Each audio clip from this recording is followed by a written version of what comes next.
하나님이 세상을 이처럼 사랑하사 당신의 독생하신 아들 예수 그리스도를 이 땅에 보내주시고 영접하는 자 곧 그의 뜻대로 부르심을 입은 자들에게는 하나님의 자녀가 되는 권세를 주셨습니다.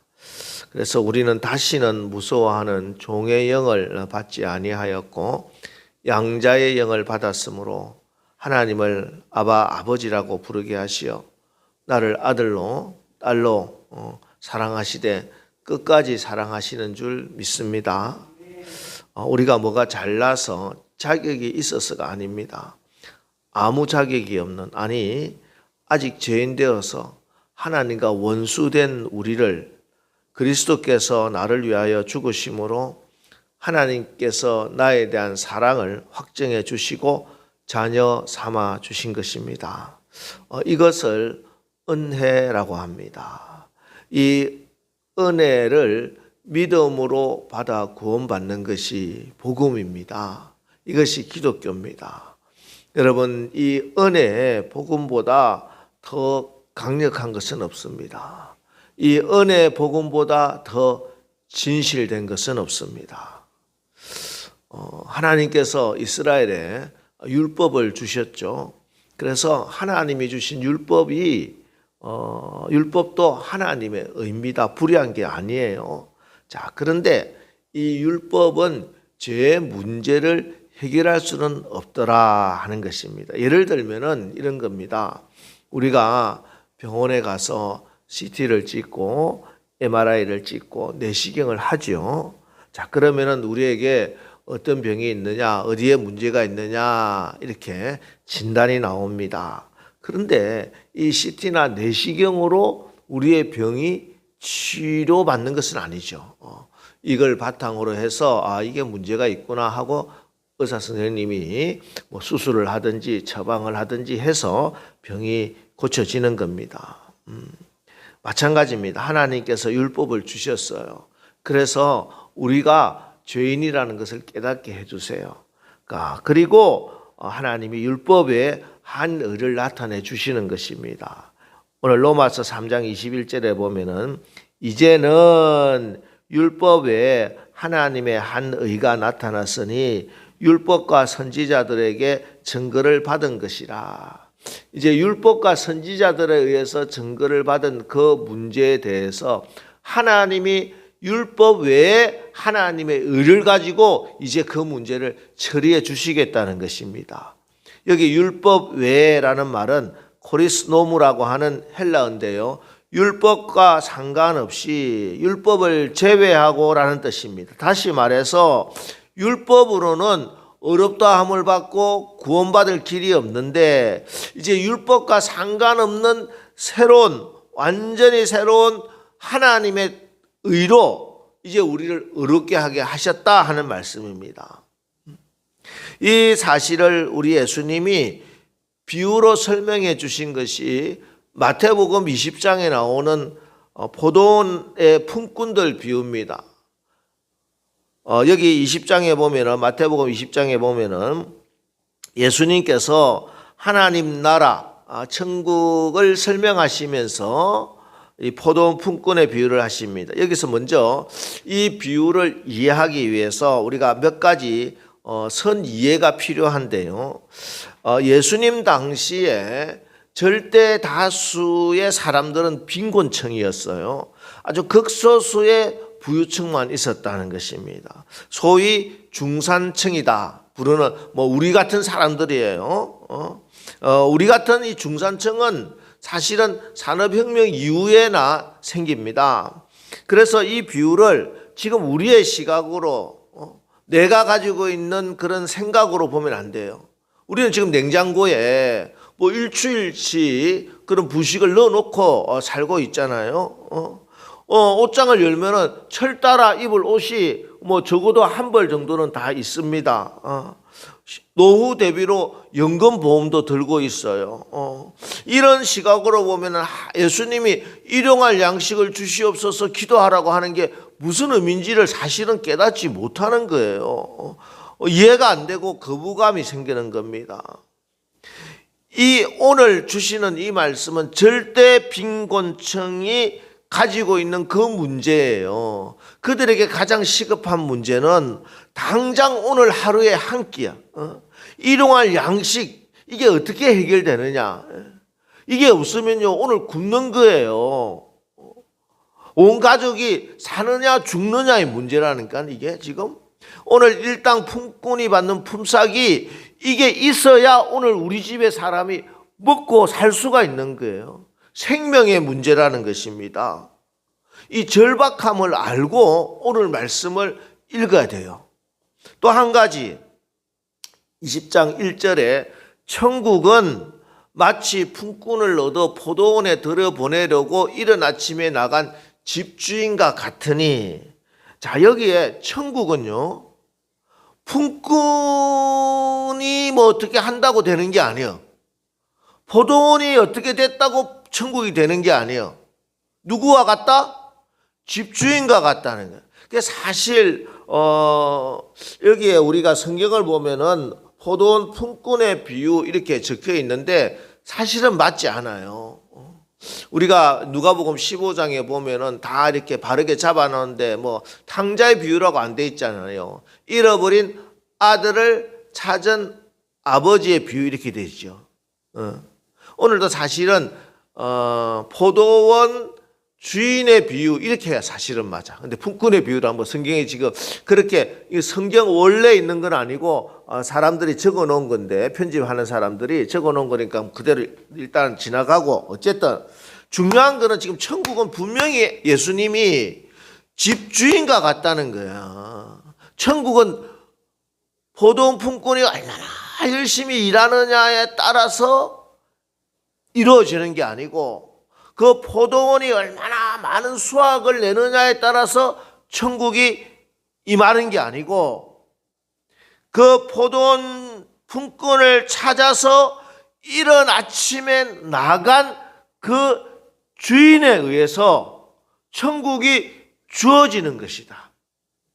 오늘 이 사실을 알고 이 비유를 봐야 된다는 것입니다. 포도원에 들여보내려고 품꾼을 이른 아침에 집을 나섰어요, 주인이. 여기 이른 아침이라고 하는 것은 새벽 6시 이전을 이야기합니다. 오늘 이 주인이 포도원에서 일할 일꾼이 없어서 노동력이 필요해서 품꾼을 찾아 나선 게 아니에요.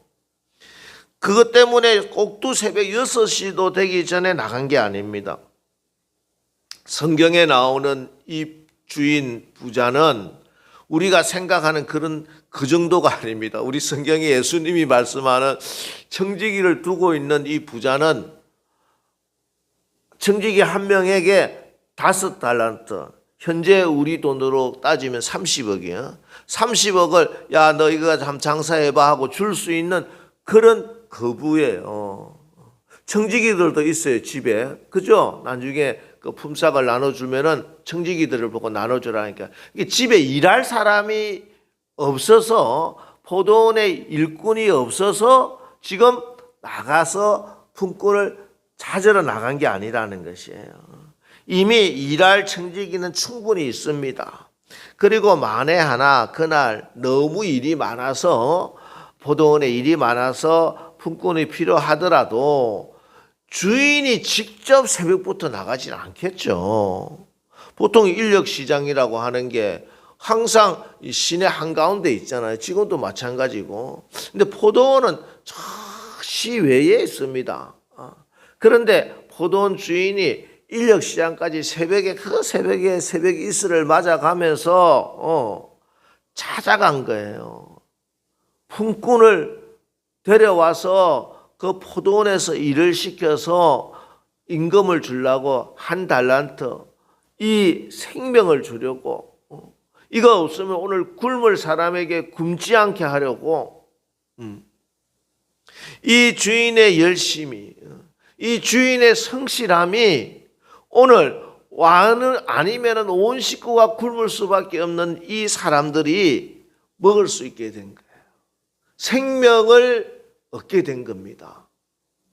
자, 이런 이해를 가지고 오늘 이 비유를 중심으로 좀 말씀을 좀 나누겠는데요. 주인이 직접 국도 새벽에 나가서 품꾼을 구하였습니다. 1달란트를 주겠다. 오늘 하루 살 수 있는 양의 일용할 양식 그대로 그렇게 약속을 하고 데리고 왔습니다. 그리고 제3시 오전 9시예요. 9시에 나가보니까 또 스승이고 있는 사람이 있는 거예요. 그래서 또 데려다가 일을 시킵니다. 특이한 것은 이때 주인이 이렇게 이야기합니다.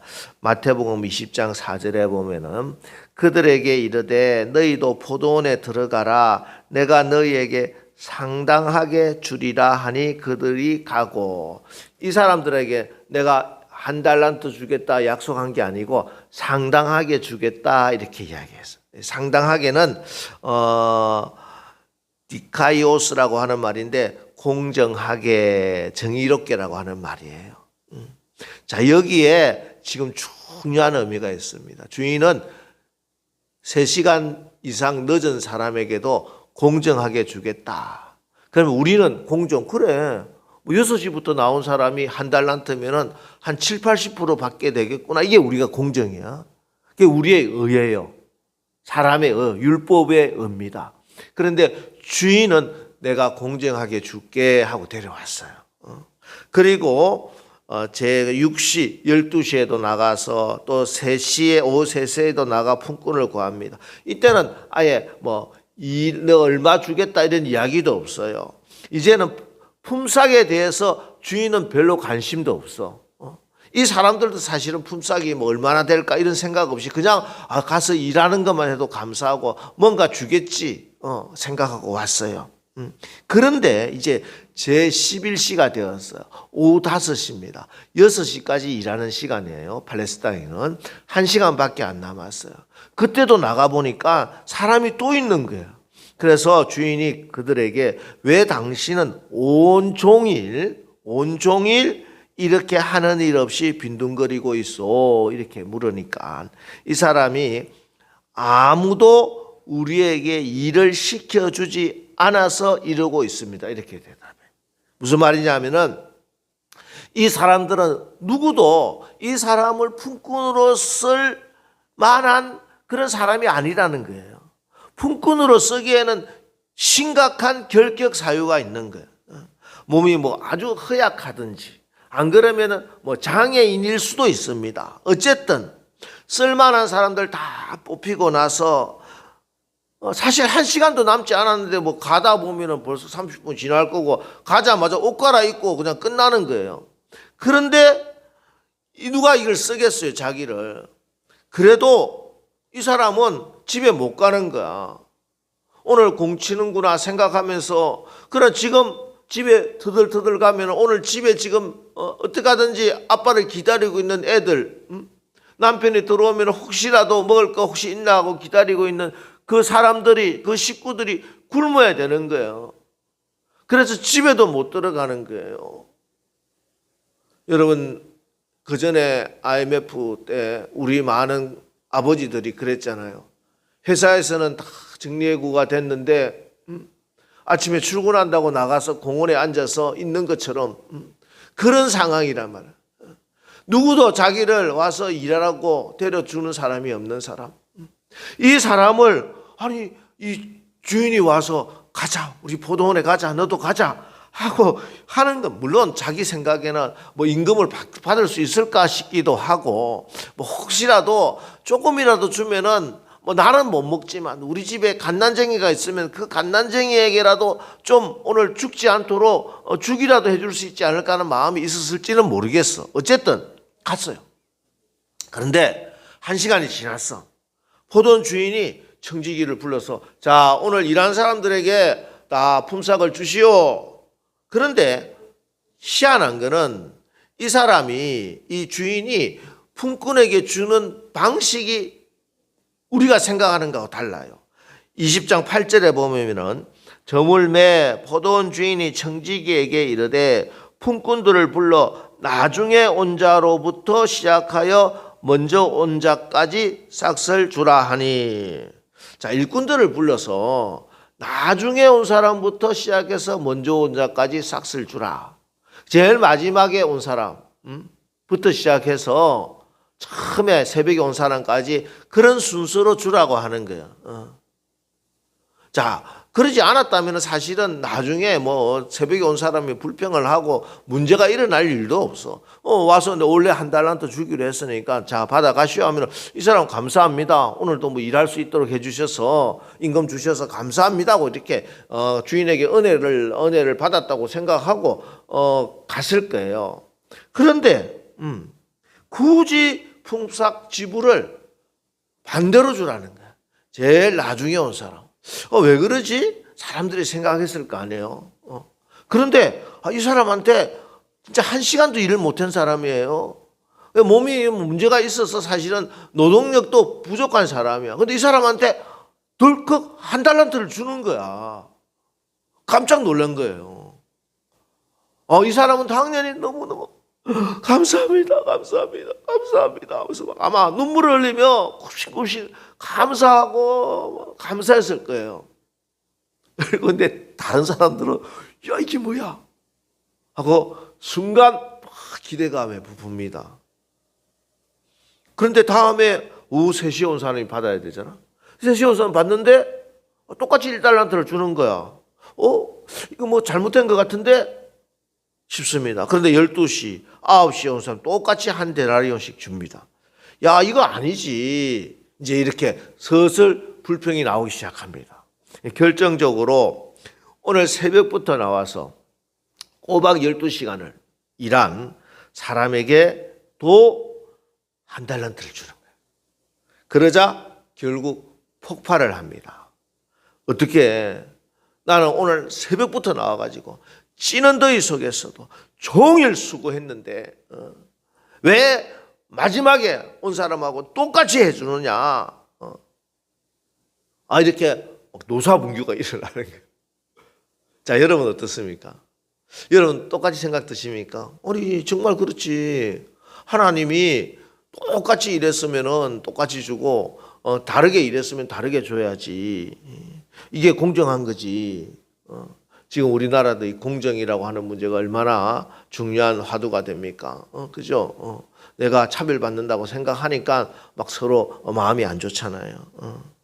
그래요. 지금 세상의 공정의 기준으로 보면은 세상의 정의로 보면은 우리 이 주인의 행위는 공정하지 못하고 의롭지 못합니다. 자, 그런데 오늘 이 주인이 하시는 말씀을 보세요. 마태복음 20장 13절로 15절에 주인이 그 불평하는 사람에게 이렇게 말씀합니다. 주인이 그 중에 한 사람에게 대답하여 이르되 친구여 내가 네게 잘못한 것이 없노라. 내가 나와 한 데나리온을 약속하지 아니하였느냐.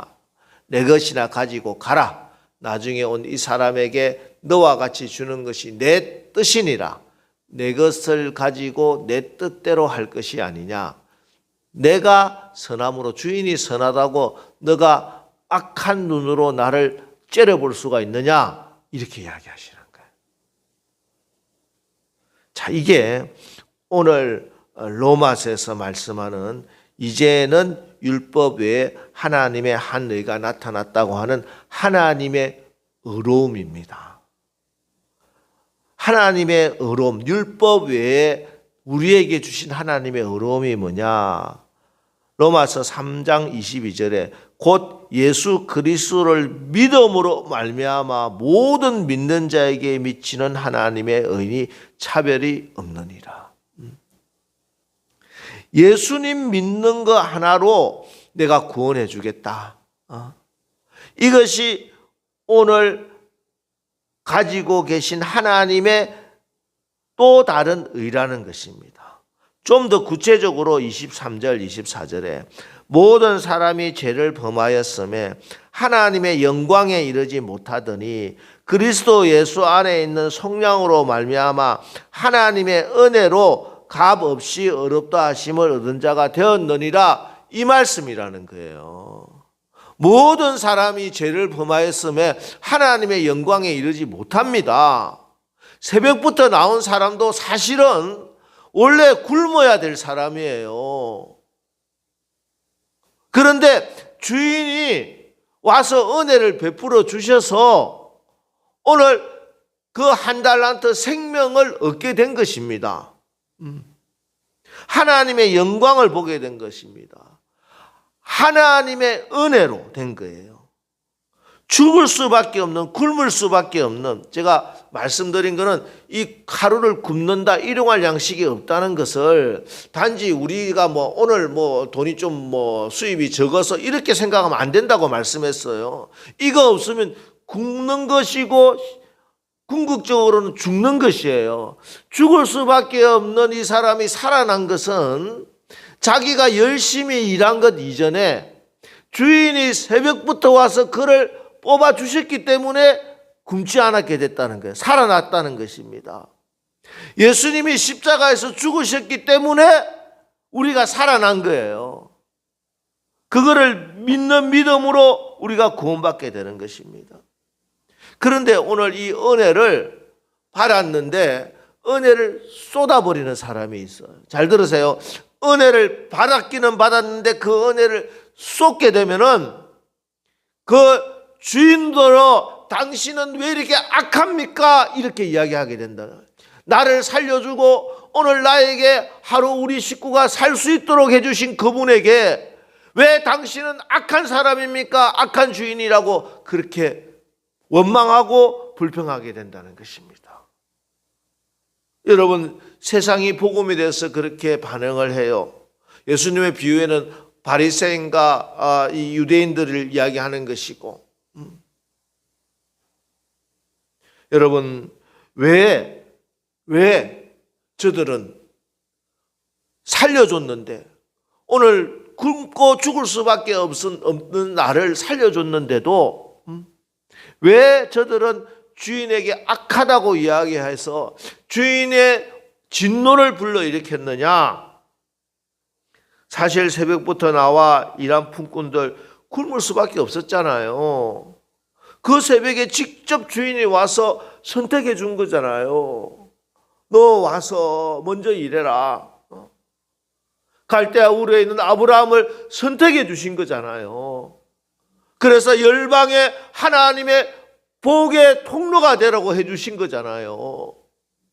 그런데 그게 마치 자기의 의가 된 것처럼 내가 지난 수천 년 동안 율법을 지켰는데 왜 듣도 보도 못하게 예수님 십자가의 그 공로를 의지하고 그분을 믿는다는 이유만으로 왜 똑같이 우리 그 사람들을 구원받게 해주십니까? 그러고 있다는 것이. 오늘 우리도 마찬가지입니다. 우리는 사실 이 비유에 의하면은 사실은 우리는 빚진 자입니다. 그죠? 우리는 이방인들이에요. 우리는 저녁 5시에 와서 겨우 일도 못한 사람이에요.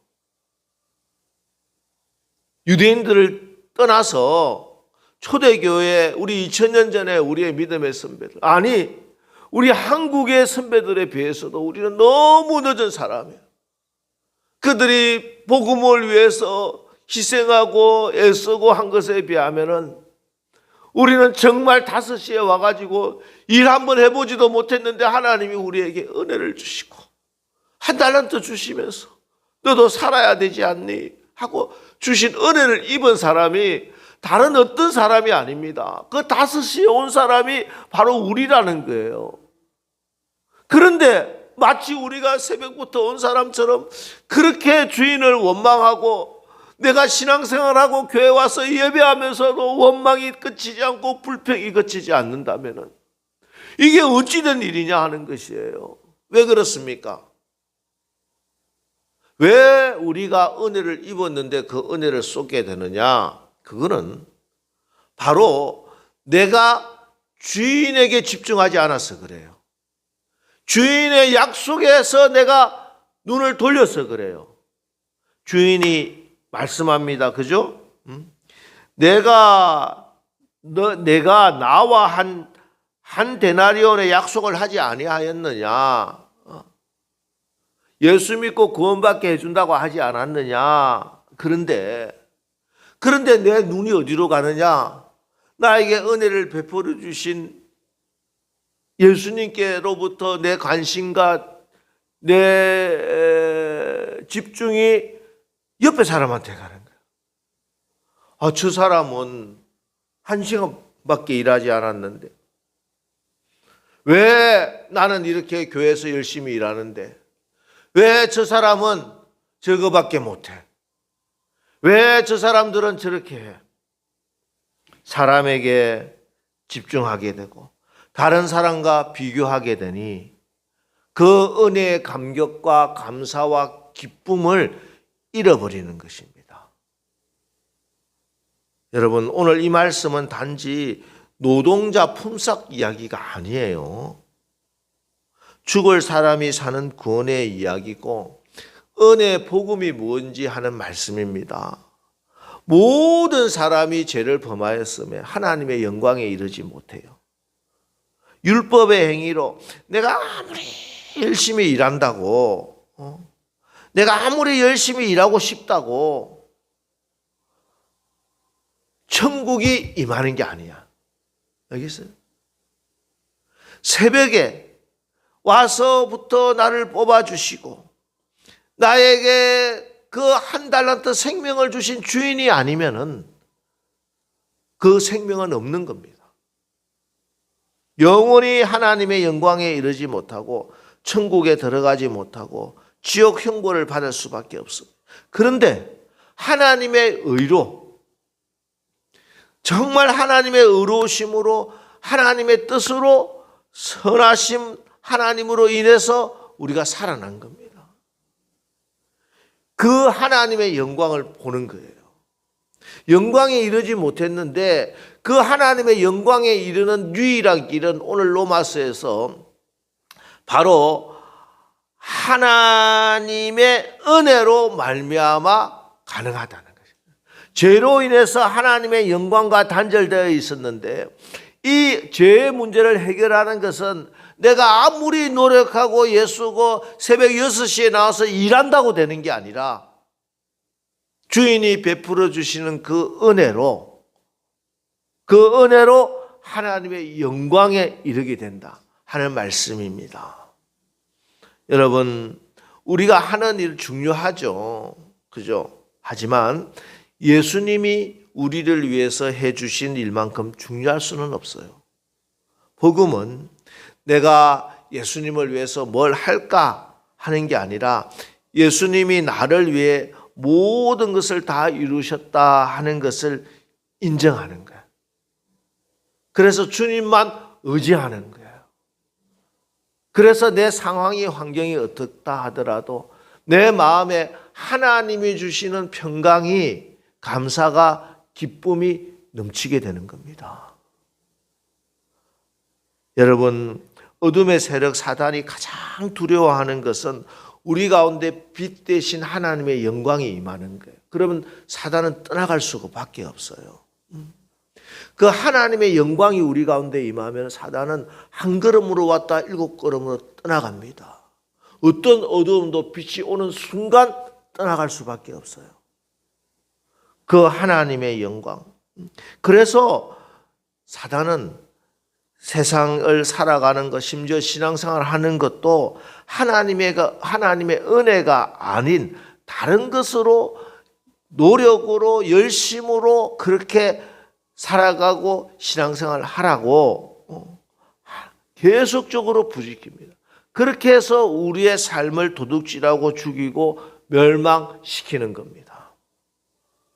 하나님의 은혜 가운데 임하고 하나님의 은혜를 의지하고 하나님을 인정하고 하나님께 나가기만 하면은 하나님의 영광이 우리 가운데 임하는 줄 믿으시기 바랍니다.